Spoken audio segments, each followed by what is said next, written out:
First things first, I speak for a large group of people, not just me. And so this isn't, my name's Zach, by the way. If you haven't met me, my name's Zach. I pastor the Bridge and run Intersection Coffee Shop, but more importantly, I love Logansport. And so I've been a part of a team called the HCI team, the Hometown Collaboration Initiative. And this is part of that process tonight. And this is about inviting you to join that process as we continue that process. So the way the evening's going to go tonight is I'm going to talk for a little bit just to catch you up on where we've been and where we're headed. Then you guys are going to be involved by doing some activities together in neighborhood district teams. And then we're going to have an ask about how you can be involved further moving forward. So first off, if you've just heard HCI, or Hometown Collaboration Initiative, you don't know what it is, in just a few sentences, here's what it is. It's a program through the state. It's a collaborative program. Collaboration is used quite often between OCRA, which is the Office of Community and Rural Affairs, Ball State University, Purdue University, and then a team of local people from all different walks of life here in Logansport. Some are in leadership capacity, some just live in Logansport, some have lived here their whole life. Some, like me, have been transplanted and call Logansport home now. That team of people and that collaborative effort has been going on for almost a year and a half now. We've been doing a lot of meetings, a lot of learning, a lot of listening, a lot of looking at previous plans and initiatives that have happened in our city and area. We even did a survey that some of you might have been involved in over a year ago now. In fact, we had almost 2,000 people in our city take the survey to kind of learn your opinions about what is happening here and what could be happening here. We had a forum at the high school where we had over 100 people also kind of exploring and learning more about our city and our community. What that led us to is choosing to go down a pathway where we can learn more about placemaking. And that might just seem like words to you, and you're going to learn more about that throughout the evening. But here's what we found when we looked at research. We found that Logansport is a lot like a lot of other small cities in Indiana, that a lot of the same concerns that other cities have, we have. Maybe you in the room have concerns about wanting better paying jobs, or you want your voice heard, or you want more activities for families and teenagers, you want better housing. So there's all these standard concerns that a lot of micropolitan areas have. By the way, just a little soundbite, micropolitan is something that's been used now since the 1990s. You know metropolitan areas, but micropolitan areas are these communities like ours that are between 10,000 and 50,000. We are drawing people from outside our city limits that come here to watch a movie, or come here to shop, or come here for their jobs. That's called a micropolitan area. Indiana has a lot of micropolitan areas. We're one of them. We're not a bedroom community to another. We are kind of this standalone community that draws in people from even outside the city limits. But what we heard that was unique, that came up again and again in the surveys and the forums, and the reason why we've headed in this direction that we've headed, is that we heard that there were mixed views about the quality of place here. There were mixed views about how your voice could be heard, if there were communication pathways where you could understand what was happening, and if you could share your opinions on those things. 75% of the respondents of those 2,000 in the survey said that only a small number of people take on any leadership roles in our community, that there was a lack of understanding of where you get the information when decisions are made. Again and again, we heard this desire for a felt need for a growing pride in our city, a growing need for collaboration and engagement and empowerment, of getting more people involved, about being excited about where we live and why we choose to live here. And as we heard that, we kept our ears kind of perked up, and we were excited to think what the possibilities could be for engaging in that way. What would it look like to have more people take ownership and become doers and instill pride? And so all that has led us to this next phase in the initiative, which we're calling Logansport Reimagined. And the tagline that you're going to hear kind of throughout tonight is this idea of creating a uniquely better community. And so if I just kind of break it down for you the way we've kind of done it as a team, the first word is creating. The reality is when it comes to any community or city, it's really easy, and I I just will talk for myself. It's easy to sit on the sidelines and complain, and it's easy to have valid complaints and be negative and really want things to be different, but kind of talk about it, whether it's on social media or in your network of friends and family, to kind of say we wish things were this way, and anytime things don't go the way we want it, to kind of gripe and complain. And like I said, they're valid complaints. The other thing that's easy, at least for me, is to fall into the rut where we get complacent, and we think that whatever the future gives us is what we have to take. And we just kind of wait and see, and we wish things were different, but we just kind of see what's going to happen, and whatever happens kind of happens. This initiative is about creating. We believe that we don't have to wait for Logansport's future, but we can create it, that we can build it, that we can be a part of creating the future that we want for our city. If you were like most people in the room, you probably wondered why you got some stuff when you sat down. One of the things you got was a purple crayon. If you're a parent or a grandparent, or you just remember books read to you by your parents or grandparents, Harold and the Purple Crayon is a book that was read to me all the time. And the Purple Crayon is a reminder to you that part of Logansport Reimagined is about being someone who creates the future you want for your neighborhood, for your city, for this region. What was great about Harold was he thought of something, and he drew with a purple crayon, and he created it.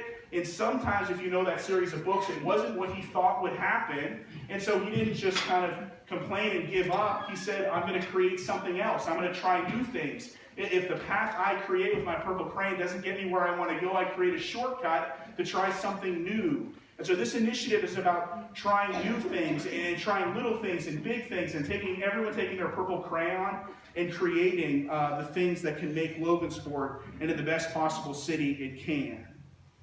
The second thing that one of my friends is a journalist, and he made me aware that uniquely better isn't grammatically correct. But it is, because uniquely we understand it isn't creating a unique community, it's a uniquely better. We know uniquely goes with better. Uniquely better, I think the easiest way to think about this is, if you think about it, did anyone have like a Sony Walkman back in the day? Like when you had with your... So Sony was the one that designed portable music, but most of us know the iPod more than the Sony Walkman, because what Apple did was they created a uniquely better product for portable music. Or the other one that I think about is, how many of you have like a whole drawer full of kitchen knives? I like have so many kitchen knives, but when the teenager came to sell me Cutco knives, and he used scissors to cut a penny, and he cut like old shoes in half, I bought more knives that I probably didn't need with money I didn't have, because those knives were uniquely better. We're saying that we have the ability to create a uniquely better community. There are lots of small cities, there are lots of cities that have similar issues and similar potential, but we want to be about creating something uniquely better. And part of doing that, and if you're in the business world, you realize that you might not come up with a uniquely better idea on your own, but what you're trying to do, what we are trying to do, what we hope you will try to do with us, is listen and learn, because there are communities out there who are doing things that are uniquely better, and we want to learn from them and see how we can implement those things into our context. Part of this initiative and part of the ask we're going to make later tonight is about having this speaker series that will start not next Tuesday, but the following Tuesday. And there's going to be 3 Tuesdays in a row, April 24th, May 1st, May 8th, where we're going to bring in practitioners from other communities who have done things that are uniquely better. And we're going to learn from them and listen to them, but more than that, after they share, we're going to talk together in teams about how that relates to our context. It might not be cookie cuttering what they've done, but there is something to be said of saying we can't just wait for whatever happens. We want to create something that is uniquely better. Asking what if and why not Logansport instead of just being complacent. The final thing in that creating a uniquely better community is community. And this one is why I love Logansport. I've lived in Logansport for 6 years. And I tell people all the time, I'm not going anywhere else. I actually moved to Logansport by way of Africa, which is a unique place to come from to get here. But I see so much potential, and I just love this city. And I love it because in pockets, it's a true community. And what I mean by that is I think the easiest way to think about community, at least for me, is by threads. You can dump literally like 1 million threads on a table, and you get nothing. It's just a mess. Because as long as they say independent and not interdependence, they never amount to much. But if you take threads and you weave them under, over, around, and through, if they are not just an aggregate, all individuals, but if they push together, the more they push together, the stronger they are, the more vibrant the pattern you can make is, the stronger the fabric is. And so I believe Logansport has the potential, and that's why you have a piece of fabric, is to remember that yes, you're an individual thread, but the more that we engage together, the stronger we are. And I know Logansport isn't perfect. I know that we have weak spots. I know that we have tears in the fabric. But we as leaders, we that care and are proud of our community, we go to those places where the fabric is weak. We go to those places where tears have begun, and we weave ourselves in to strengthen those areas. So part of this initiative is listening and learning where the areas that we need to be working on are, and then going and doing it so that the fabric remains strong, so that the fabric creates beauty and harmony, and it's something that everyone wants to be engaged with. And so, Purple Crayon, you're a creator. The fabric, remember that we need to be the fabric of community that is strong together, that if you're just a single thread, there isn't much to it. Okay, I'm going to land this part of the plane here by just sharing with you one final story. So when I was in Africa, African communities are set up a little more unique than ours. Like here, if you need something, you go to the city building, and you can usually find whatever permits you need, a marriage license, you go BMV if you need a driver's license and things like that. In Africa, like you don't know where you're going to drive or which hut literally might be what you need. And so one of the things you need if you have a car in Africa is a sticker that literally allows you to use the radio.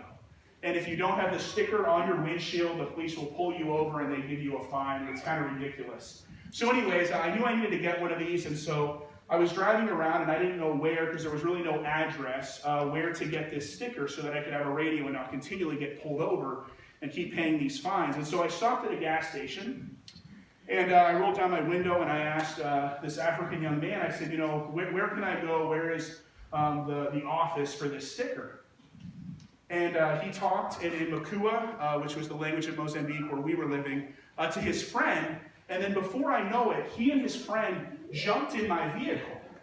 And I had lived in Africa for a little bit, but I didn't know what was happening, so I figured I was getting carjacked.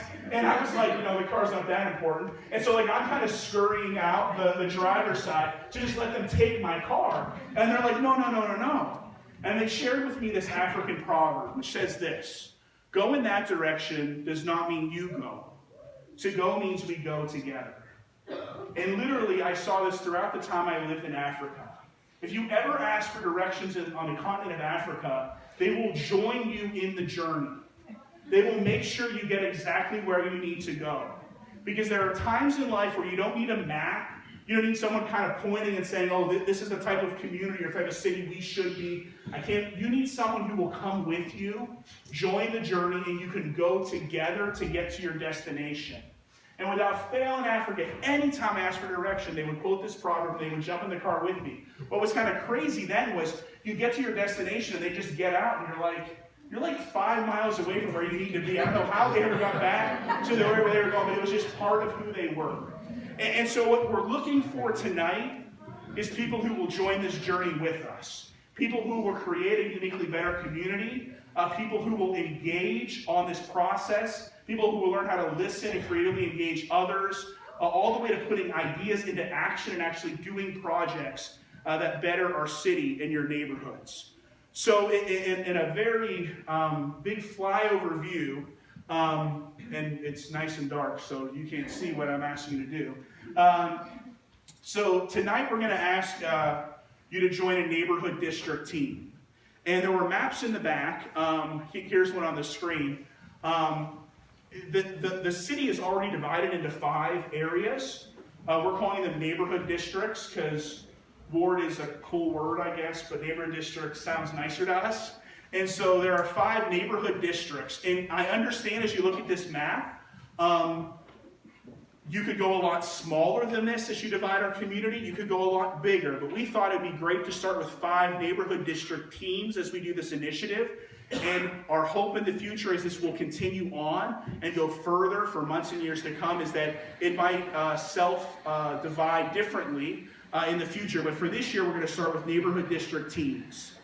You're going to learn together with people on your neighborhood district team. You're going to go through this speaking series on Tuesdays from 6:30 to 8. A lot of this is going to be listening to a panel, but then engaging and saying, what did we hear and what are we learning, and how would this look in our community, and how would this look in our city, and how can we actually implement this and make this happen? Then actually, it's not just about listening and learning, it's about doing. And so then you're going to move into a series over the summer of creatively putting what you're learning into practice. How do we listen well to our neighbors? How do we let people's voices be heard? How do we have communication that's two-way? How do we listen to what projects people want to have done in our community that would actually impact their daily lives and their families? And then step 4 is we're going to move from ideas into action. And you as neighborhood district teams are going to come up with projects and ideas that you'd say, man, we would love to see this happen in our area. And more than just love to see it happen, we're going to help you implement those projects that are chosen so that we can actually do these things to make Logansport the uniquely better community that we want it to become. And so in the end of this, we're going to have a whole group of people who are engaging in their community, doing projects, and that we can continue replicating to do more and more and build more and more momentum to become the community that we want to see Logansport be. And so, for the next set of time during our kickoff event tonight, what I would like you to do is look at the map, or you have the map without the numbers. I apologize. When I printed the postcard, I didn't put the numbers on it. But 1 is the green, yellow is, if I'm not colorblind, is it yellow? Is that 2? Yeah. Okay. And orange is 3. I'm sorry, my wife would yell. I can't dress myself. 4 is the purplish, and 5 is the pinkish. And here's how to think about this. Some of you might live in an area and you just deeply love it. Others of you grew up in an area, or you went to school in an area, or you work in an area, or you use a park in an area. It doesn't have to be like where your address is. There are some of you that might live in one area but just feel far more passionate or want to be engaged in another area, and that's okay. We're not going to tell you where you need to go. But if there's a certain area of our city that you feel like you're passionate about, you have ideas about, you love to see things happen in, we would love to see you divide into these neighborhood groups. And really, this next part, and there's another part to this evening, but this part is going to be listening to you, hearing your ideas, hearing the things that you love about these areas already, and the things you would like to love, and the things that ideas you have. And so we actually have a team of people who are going to listen and take notes and learn from you as kind of a kickoff to this project. And then after that, I'm going to have some more things for us to do. Michelle, you're the boss. Do you want me to just kind of point to areas of the room and have people kind of